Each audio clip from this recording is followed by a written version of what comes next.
Hello students, a very good morning to all of you. Hoping that you are all fit and fine. तो पिछली video तक हमने बहुत सारे concepts जो हैं रिफ्रैक्शन के रिलेटेड वो स्टडी कर लिए थे. अब हम इस वीडियो में स्टार्ट कर रहे हैं brand new thing which is the refraction through a triangular prism. तो यहाँ पर अब हम अपना जो टॉपिक स्टार्ट कर रहे हैं दैट इज अ प्रिज्म. अब प्रिज्म क्या है भाई? Prism is a transparent medium. It is a transparent medium bounded by five plane surfaces having a triangular area of cross section. तो भाई स्टेटमेंट से हमें क्या पता चलता है कि प्रिज्म एक ट्रांसपेरेंट मीडियम है. Means it is a medium which is helping us to do the process of refraction. It is bounded by 5 plane surfaces. 5 plane surfaces के साथ ये बाउंडेड है. और जो इसका क्रॉस सेक्शन है प्रिज्म का that is the triangular cross section. ठीक है जी. तो प्रिज्म का अगर हम बात करें तो इस तरीके का उसका फ्रंट लुक होता है प्रिज्म का. Let me show you the actual prism also. So ये हमारे पास है भाई prism. This is the prism. तो प्रिज्म का हमने सिर्फ फ्रंट पार्ट देख रहे हैं. इसका फ्रंट पार्ट ये चीज है प्रिज्म जिसका triangular area of cross section है. इसका triangular area of cross section है.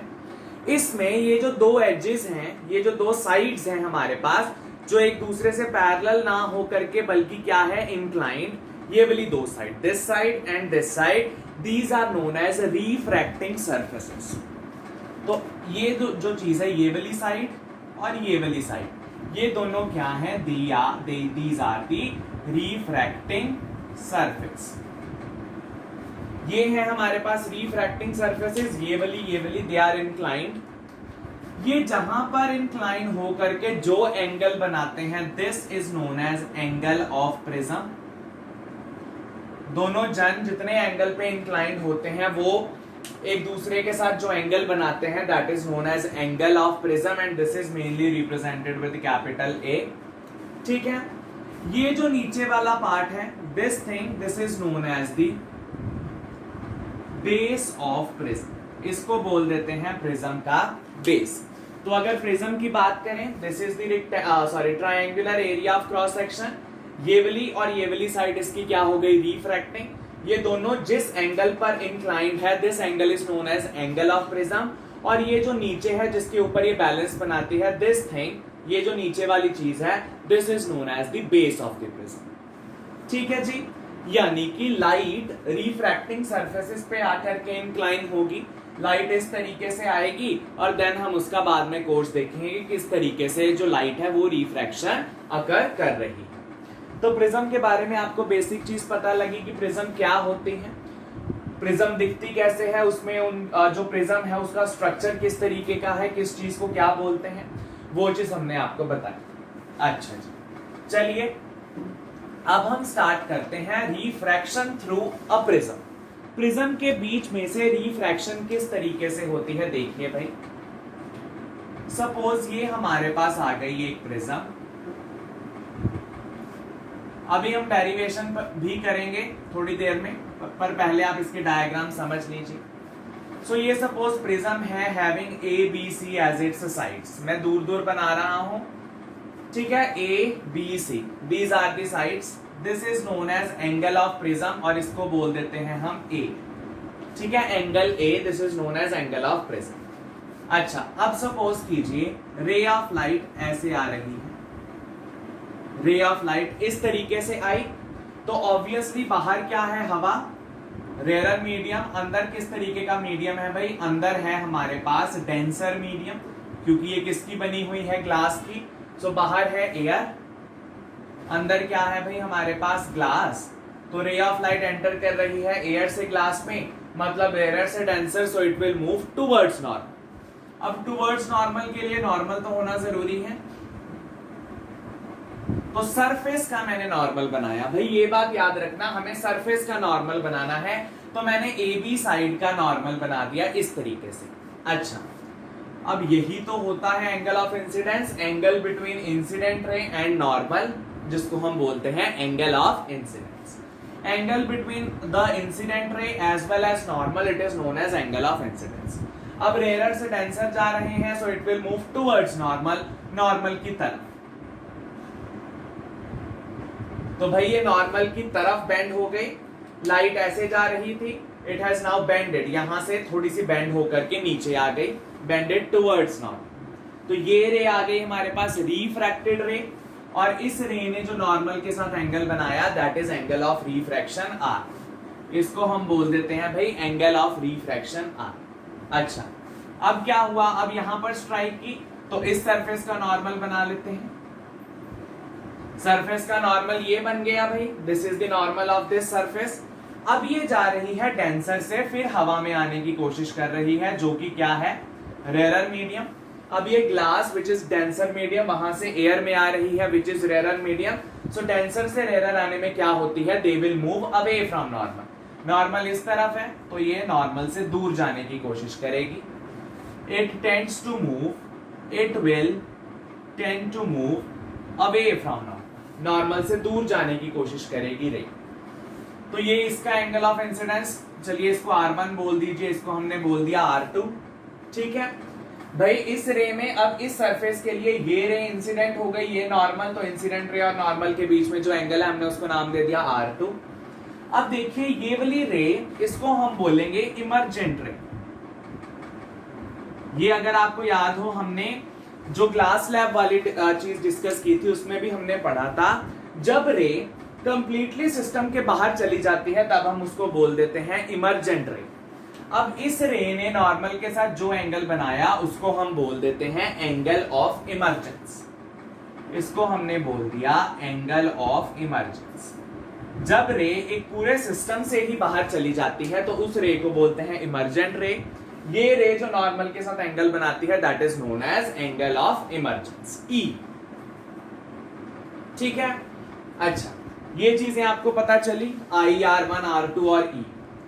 अब जैसे वहां हमने डिस्कस किया था लेटरल डिस्प्लेसमेंट, हमने देखा था कि अगर वहां पर स्लैब ना पड़ी होती तो रे किस तरीके से चली जाती, और अब वहां पर वो स्लैब पड़ी है तो रे किस तरीके से गई।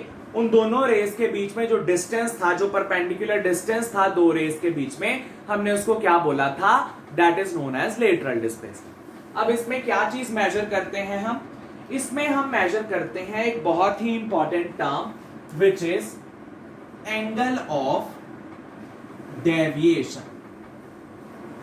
यहां पे हम मेजर करते हैं एंगल ऑफ डेविएशन डेल्टा। ये भी एक सिंबल है डेल्टा को रिप्रेजेंट करने के लिए, so the name of the symbol is delta. Delta here represents angle of deviation.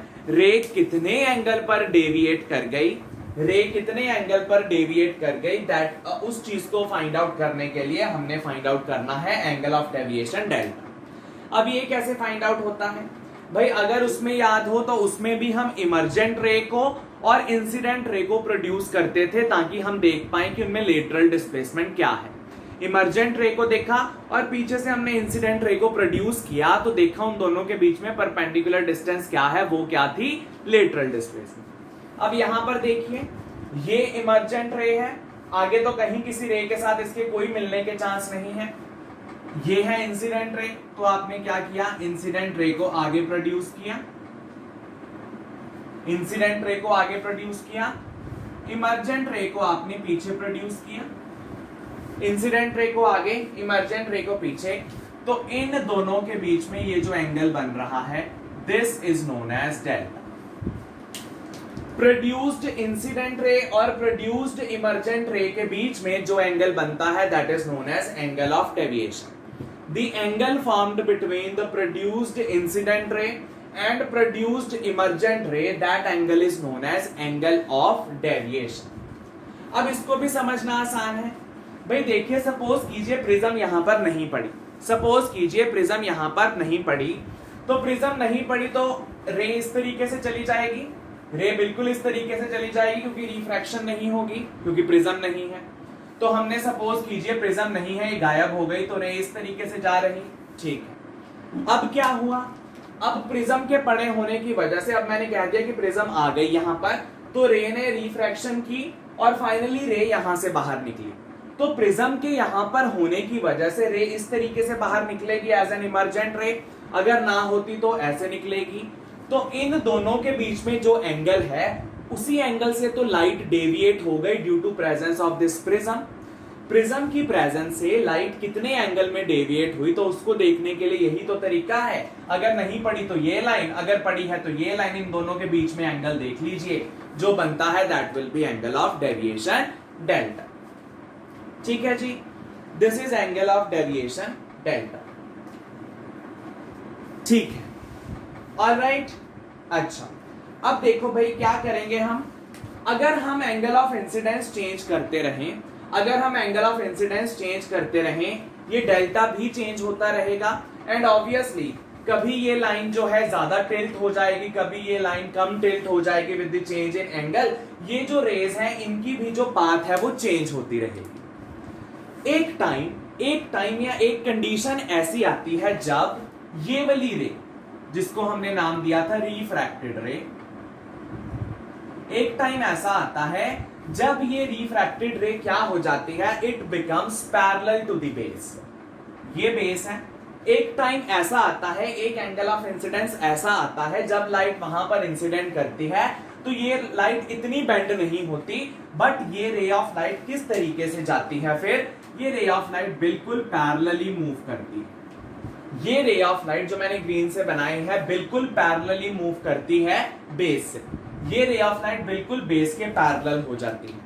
उस केस में हम बोलते हैं in that case delta is minimum. उस केस में जो एंगल ऑफ डेविएशन है वो क्या होता है, मिनिमम। अगर रे ऑफ लाइट रिफ्रैक्ट होने के बाद बिल्कुल बेस से पैरेलल चली जाती है, तब हम बोल देते हैं कि delta is minimum, angle of deviation तब मिनिमम है। क्यों ऐसा कहा डेल्टा मिनिमम होगा? भाई डेविएशन का मतलब है ये उतने एंगल से डेविएट कर गए, मिनिमम का मतलब है बहुत कम डेविएट करी होगी, बहुत कम डेविएशन का मतलब है रिफ्रैक्शन बहुत कम की होगी उसने रिफ्रैक्शन बहुत कम की होगी, इसीलिए डेविएशन कम होगी, इसीलिए डेल्टा क्या होगा, मिनिमम। तो ये क्यों? भाई देखो, रे ऑफ लाइट ने जाना तो रेयर से डेंसर है, तो इसकी कंडीशन ये है कि it will move towards normal, तो इसने नॉर्मल की तरफ बेंड तो होना है।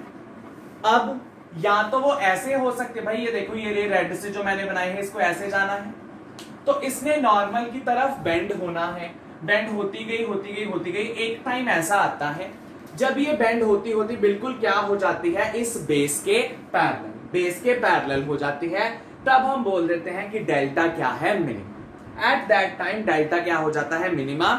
ये केस यहां पर क्यों बताया गया है, इसलिए क्योंकि अब जो हम डेरिवेशन करेंगे वो हम इस केस को लेकर के करेंगे, क्योंकि इसको केस को अंडरस्टैंड करने से जो डेरिवेशन है वो इजी हो जाती है।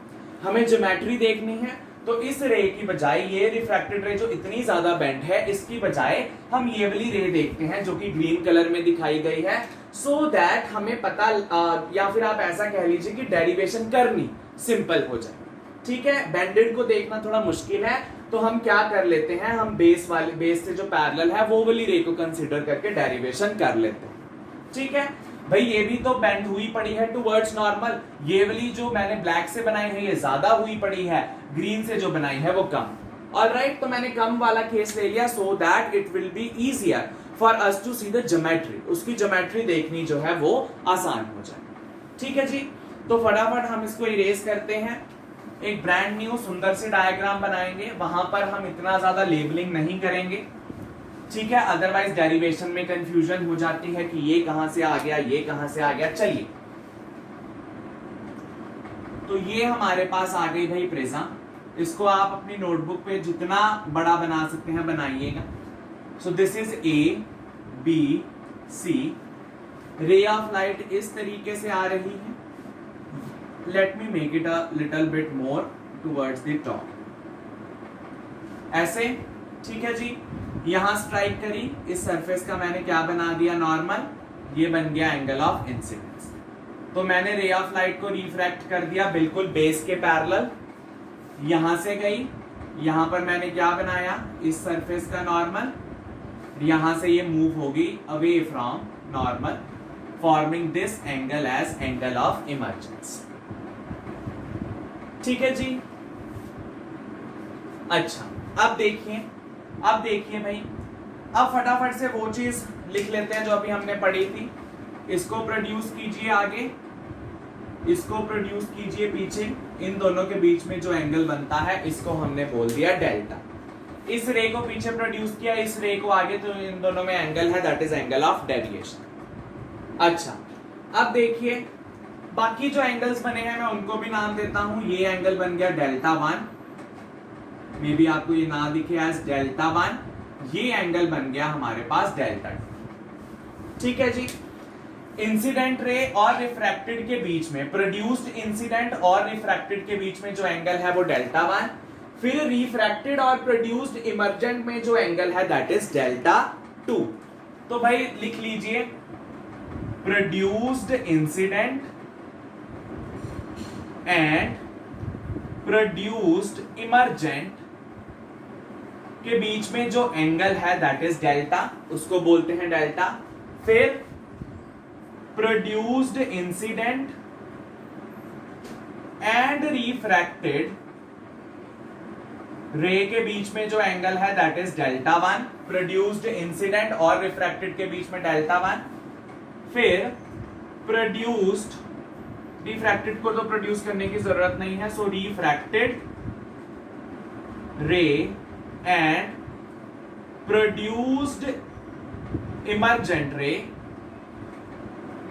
इनके बीच में जो एंगल है दैट इज डेल्टा 2। ठीक है भाई, ये वाला एंगल डेल्टा है इमर्जेंट और इंसिडेंट के बीच में, इंसिडेंट और रिफ्रैक्टेड के बीच में डेल्टा 1, रिफ्रैक्टेड और इमर्जेंट के बीच में डेल्टा 2। मतलब हमने सभी रेस को काउंट कर लिया जिन जिन के बीच में डेविएशन हुई है। मतलब रिफ्रैक्शन जहां जहां हुई है वहां वहां हमने एंगल देख लिया। एक रिफ्रैक्शन यहां हुई तो इन दोनों के बीच, एक रिफ्रैक्शन यहां हुई तो इन दोनों के बीच, और फाइनली जो ओवरऑल रिफ्रैक्शन हो रही है उनके बीच में हमने एंगल देखा डेल्टा। ठीक है जी, ठीक है जी। चलिए अब इसी चीज को मैं आपको यहां पर बना करके दिखा देता हूं। ये वाला ट्रायंगल, भाई ये वाला ट्रायंगल देखिए जिसका 1, 2 एंड 3 ये पॉइंट्स हैं। ठीक है, let me name this triangle P Q R। तो ये ट्रायंगल इस तरीके से है, यही वाला मैं आपको दिखा रहा हूं। This is P, this is Q, this is R। ये है हमारे पास एज डेल्टा, ये है डेल्टा 2, ये है डेल्टा 1। ठीक है जी। क्या मैं यहां पर ये लिख सकता हूं इस ट्रायंगल को देख के, delta equals to delta 1 plus delta 2? क्या मैं यहां पर ये लिख सकता हूं that delta equals to delta 1 plus delta 2? क्यों भाई, क्यों लिखेंगे? Because exterior angle is equals to sum of opposite interior angles। भाई एक्सटीरियर एंगल जो होता है that will be always equals to sum of its opposite interior angles। तो इसलिए हमने लिख दिया delta equals to delta 1 plus delta 2। अच्छा, अब देखो भाई, ये वाला एंगल क्या है R1, ये वाला एंगल क्या है R2। This is angle of refraction. Refracted रे और नॉर्मल के बीच में जो एंगल है एंगल ऑफ रिफ्रैक्शन। फिर रिफ्रैक्टेड और नॉर्मल के बीच में जो एंगल है, ऑलराइट, ये हमने पीछे डिस्कस किया। इसको हमने नाम दिया था R1 और उसको नाम दिया था R2। अच्छा, अब देखिए इसी फिगर में क्या मैं लिख सकता हूं I equals to delta 1 plus R1, और क्या मैं लिख सकता हूं E equals to delta 2 plus R2? भाई I को मैंने लिख दिया डेल्टा 1 प्लस R1 के बराबर, E को मैंने लिख दिया डेल्टा 2 और R2 के बराबर। इसका रीजन तो आपके सामने ही है, these are vertically opposite angles. ये क्या है? They are vertically opposite angles. ठीक है भाई, they are vertically opposite angle, geometry सही दिख रहा है। I equals to delta 1 plus R1, E equals to delta 2 plus R2।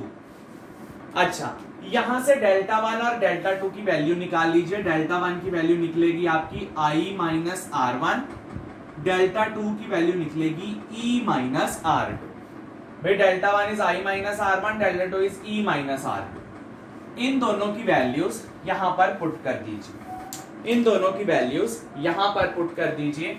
यहां पर मैं लिख रहा हूं डेल्टा इक्वल्स टू, डेल्टा 1 की जगह पर पुट कीजिए I minus R1 plus delta 2 की जगह पर पुट कीजिए E माइनस R2। ठीक है, अब प्लस प्लस वाली टर्म्स इकट्ठी कर लीजिए, माइनस माइनस वाली इकट्ठी। सो I plus E minus of R1 plus R2। तो हमें क्या करना है, फाइनली जो रिजल्ट आएगा that will be delta equals to I plus E minus A। अब A आपको पता है क्या होता है, A होता है एंगल ऑफ प्रिज्म, इस चीज को बोलते हैं A is angle of prism. तो देखिए हमारे पास I भी, this is the final result, ये फाइनल रिजल्ट है जो हमें चाहिए। तो हमारे पास I भी पड़ा है, E भी पड़ा है। R1 प्लस R2 की जगह पर हमें क्या चाहिए, A। तो बस हमें अब यहां पर फोकस करना है कि किसी ना किसी तरीके से हमें R1 plus R2 equals to A कहीं ना कहीं से कुछ ज्योमेट्री लगा करके फाइंड आउट करना है, हमारी डेरिवेशन कंप्लीट हो जाएगी। ठीक है, तो हमारे पास I है, E है, हमारे पास A नहीं है, उसकी जगह पर हमारे पास सम है R1 और R2 का। अच्छा चलिए, हमारा फोकस जो है वो सिर्फ इतनी सी पार्ट पे है कि हमें अब जो चीज फाइंड आउट करनी है वो ये है R1 plus R2 equals to A। तो हम क्या करेंगे, एक ट्राइंगल आप वो उठाइए जिसमें R1 और R2 है, और कोई ऐसा क्वाड्रिलेटरल देखिए या कोई ज्योमेट्रिकल फिगर देखिए जिसमें A भी आता हो। तो चलिए भाई ध्यान से देखिए, इस पॉइंट को मैं मान लेता हूं O, और हम ट्राइंगल देखते हैं QOR।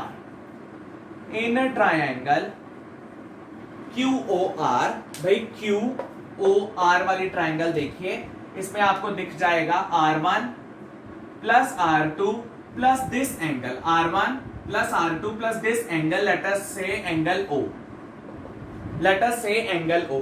So R1 plus R2 plus angle O is equals to 180 degree. क्यों भाई, ASP of a triangle, angle sum property of a triangle, sum of all the angle is 180 degrees.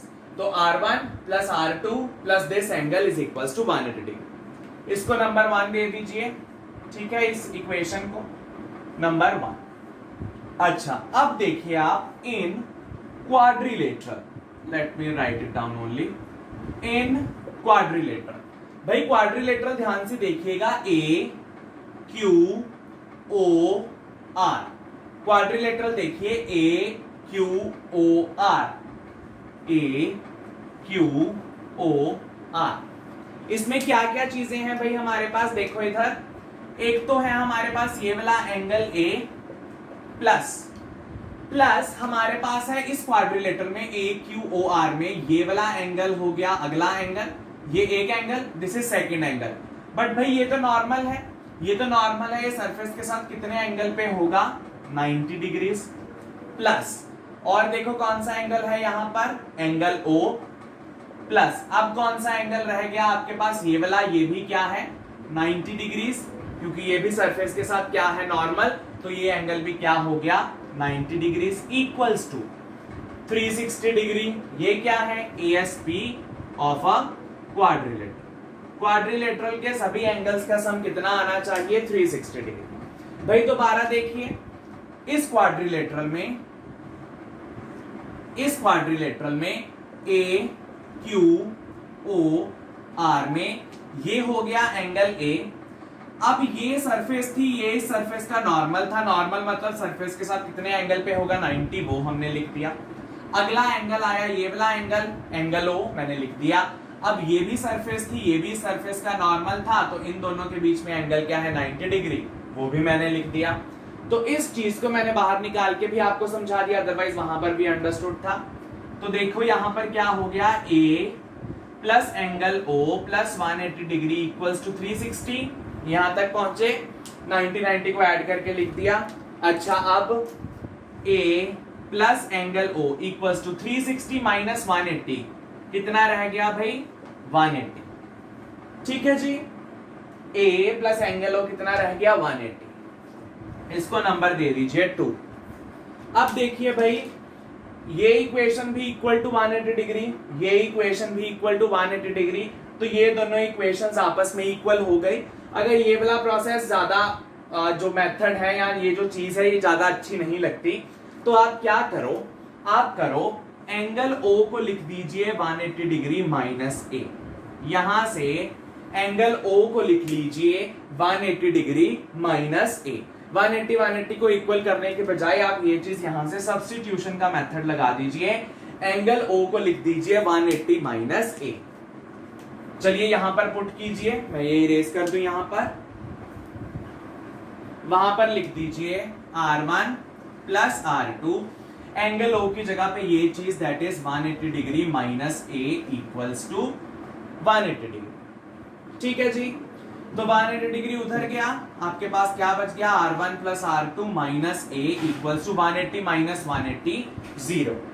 तो यहां से क्या आ गया R1 plus R2 equals to ए, ये ए आप उधर ले जाइए, पॉजिटिव का हो गया। So R1 plus R2 equals to A. क्या हमें यहीं तक नहीं पहुंचना था? क्या हमें यहीं तक ही नहीं पहुंचना था? बिल्कुल। एक्सप्रेशन कहां पर छोड़ दिया था हमने? Delta equals to I plus E minus of R1 plus R2। हमें चाहिए था R1 और R2 के सम की जगह पर क्या आ जाए ए, वो चीज आ चुकी है, तो यहां पर पुट कर दीजिए delta equals to I plus E minus, sum की जगह पर मैं क्या पुट कर दूंगा ए, सम ऑफ R1 प्लस R2 की जगह पर क्या पुट कर दिया ए। इसको हम ऐसे भी लिख सकते हैं delta plus A equals to I plus e, अगर हमें सारी चीज पॉजिटिव में चाहिए। So delta plus A equals to I plus e, very very important, delta plus A equals to I plus e. ठीक है जी, delta plus A equals to I plus e, this is the final result. तो final result यहां पर लिख देते हैं delta plus A equals to I plus e. अब कई बुक्स में क्या होता है मैं आपको बता दूं, आई की जगह पर वो यूज करते हैं I1, ई की जगह पर यूज कर देते हैं I2, तो फाइनल एक्सप्रेशन बन जाता है delta plus A equals to I1 प्लस I2। लेकिन हम ऐसा नहीं करेंगे, हम करेंगे आई और ई की भाषा में बात। ठीक है जी, ये हुआ जनरलाइज्ड रिजल्ट कि delta plus A equals to I plus e. अब भाई ये केस हमने कौन सा लिया था? This was the case of minimum deviation. याद होगा, अगर बेस के पैरेलल हो जाती है लाइन, अगर रिफ्रैक्टेड रे बेस के पैरेलल हो जाती है, तो वो केस क्या होता है? Of the minimum deviation. अच्छा, मिनिमम डेविएशन की एक और कंडीशन होती है, जब एंगल ऑफ इंसिडेंस और एंगल ऑफ इमर्जेंस जो है ये बराबर हो जाएं, तब हम बोलते हैं कि delta minimum has achieved. Minimum deviation की पहली चीज है ये लाइन बेस के पैरेलल, दूसरी जितना एंगल ऑफ इंसिडेंस होता है उतना ही एंगल ऑफ क्या हो जाता है? इमर्जेंस। जितना एंगल ऑफ इंसिडेंस उतना ही एंगल ऑफ इमर्जेंस। चलिए यहां पुट कीजिए, हमारे पास फॉर्मूला है delta plus A equals to I plus E.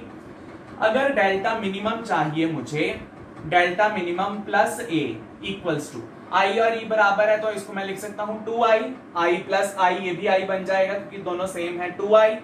So delta minimum equals to 2i minus A, delta minimum equals to 2i minus A. ये है हमारे पास मिनिमम डेविएशन। ठीक है जी, this is the deviation minimum 2i minus A. अच्छा, अब इसी के चलते ना आपके यहां पर एक ग्राफ है, उस ग्राफ को हम अच्छी तरीके से डिस्कस कर लें। That is the graph between delta minimum and angle of incidence. Angle of incidence यानी कि एक्स एक्सिस पर हमारे पास है एंगल ऑफ इंसिडेंस आई, और इधर है हमारे पास angle of deviation, sorry not delta minimum, यहां है एंगल ऑफ डेविएशन डेल्टा। यहां पर लिख भी देते हैं भाई, कंफ्यूज नहीं होना, एंगल ऑफ डेविएशन डेल्टा। ठीक है जी। अच्छा, तो हम डेल्टा वर्सेस आई का जब ग्राफ बनाते हैं तो ग्राफ की शेप इस तरीके से आती है। This is the shape of the curve. इस तरीके से ग्राफ बनता है। देखो कैसे हो रहा, पहले जैसे जैसे एंगल ऑफ इंसिडेंस बढ़ता है, जैसे जैसे एंगल ऑफ इंसिडेंस बढ़ता है डेल्टा की वैल्यू कम हो जाती है। जैसे जैसे एंगल ऑफ इंसिडेंस बढ़ता है, भाई ध्यान से सुनिए, जैसे जैसे एंगल ऑफ इंसिडेंस बढ़ता है डेल्टा कम होता जाता है। एक टाइम पर आकर डेल्टा मिनिमम हो जाता है। एक टाइम पर आके डेल्टा मिनिमम हो जाता है और फिर बढ़ना शुरू कर देता है। ठीक है, पहले कम होता है, फिर एक जगह पर आके मिनिमम होता है, फिर बढ़ना शुरू हो जाता है। सो this is this shape graph. अब देखो भाई, ये वाला पॉइंट जहां पर डेल्टा बहुत कम, that is known as delta minimum. ऐसा एंगल जहां पर डेल्टा की वैल्यू मिनिमम हो गई, दैट इज डेल्टा मिनिमम। और वहां पर जो एंगल ऑफ इंसिडेंस आ रहा होगा, जो एंगल ऑफ इंसिडेंस पे आप लाइट मारोगे, वही क्या हो जाएगा, इसका एंगल ऑफ इमर्जेंस भी। यानी कि मिनिमम डेविएशन वाले केस में जो एंगल ऑफ इंसिडेंस होता है वही एंगल ऑफ इमर्जेंस भी होता है। ठीक है, ग्राफ मैंने बता दिया। ग्राफ जैसे जैसे इंसिडेंस का एंगल बढ़ता है, डेल्टा पहले डिक्रीज होकर एक मिनिमम वैल्यू पर आता है, उसको बोलते हैं डेल्टा मिनिमम या मिनिमम डेविएशन, फिर बढ़ना शुरू हो जाता है। ठीक है। अच्छा, एक वो पूछते हैं इस ग्राफ में, what is the unique feature of this graph. Unique feature क्या है इस ग्राफ का? भाई देखिए, अगर मैं ऐसे एक लाइन बना दूं, हॉरिजॉन्टली मैंने लाइन बनाई, तो देखोगे आप ग्राफ को इसने 2 पॉइंट्स पर कट किया है। इसने यहां पे ग्राफ को 2 पॉइंट्स पे कट किया है, एक इस पॉइंट पर और एक इस पॉइंट पर। ये क्या बात बोल रहा है भाई, ध्यान से देखिए। ये ले लीजिए I1, ये ले लीजिए I2, और यहां पर क्या आ जाएगा, कोई भी डेल्टा, मिनिमम की बात नहीं, कोई भी डेल्टा। यानी कि फॉर 2 एंगल ऑफ इंसिडेंस, भाई यहां पर एंगल ऑफ इंसिडेंस सपोज कीजिए 30 है, सपोज कर लिया, कम है, एंगल ऑफ इंसिडेंस बढ़ रहा है, यहां मान लीजिए 60 है। तो 2 एंगल ऑफ इंसिडेंस यानी 30 पे जब मैंने इसको इंसिडेंट किया या 60 पे इंसिडेंट किया, तो डेल्टा की वैल्यू क्या है, सेम। भाई सेम वैल्यू ऑफ डेल्टा के लिए, सपोज यहां पर डेल्टा की वैल्यू कुछ भी है, सेम वैल्यू ऑफ डेल्टा के लिए हमारे पास 2 एंगल ऑफ इंसिडेंस है, हमारे पास 2 एंगल ऑफ इंसिडेंस है, एक ये वाला, एक ये वाला। मतलब इस ग्राफ का एक यूनिक फीचर ये है that we obtain 2 different angle of incidence for same value of delta। एक सेम वैल्यू ऑफ डेल्टा के लिए हमारे पास 2 एंगल ऑफ इंसिडेंस जो है वो मिलते हैं। इस डेल्टा की वैल्यू 30 पर भी उतनी ही होगी और 60 पर भी उतनी ही होगी। मतलब 2 डिफरेंट एंगल्स के लिए भी पॉसिबिलिटी है कि डेल्टा की वैल्यू क्या हो जाए, सेम। ठीक है जी।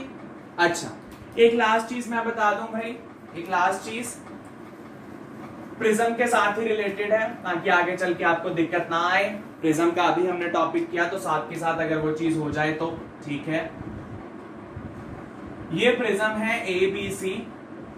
अब सपोज करो रे ऑफ लाइट इस तरीके से आई, रे ऑफ लाइट इस तरीके से आई, तो भाई ये सरफेस की किस तरीके से आ रही है, नॉर्मल, परपेंडिकुलर। तो क्या होगा, it will enter without any deviation. ये बिल्कुल एज इट इज पास कर जाएगी विदाउट एनी डेविएशन। जैसे यहां पर हमने किया था, ये इसी तरीके से पास कर जाएगी। अगर नॉर्मली स्ट्राइक है, यहां पर भी सरफेस के नॉर्मली, तो इस तरीके से यहां पर स्ट्राइक हो जाएगी। इसके बाद वाला पाथ कैसे बनाएंगे वो हम बाद में डिस्कस करेंगे, when will discuss about total internal reflection, critical angle के बारे में बात करेंगे, सब कुछ। तो आज के लिए हमने प्रिज्म के बारे में ये कुछ चीजें डिस्कस की, which were very very very important. All right, so this was all about the prism part. In the next video we will start with the real depth as well as the apparent depth.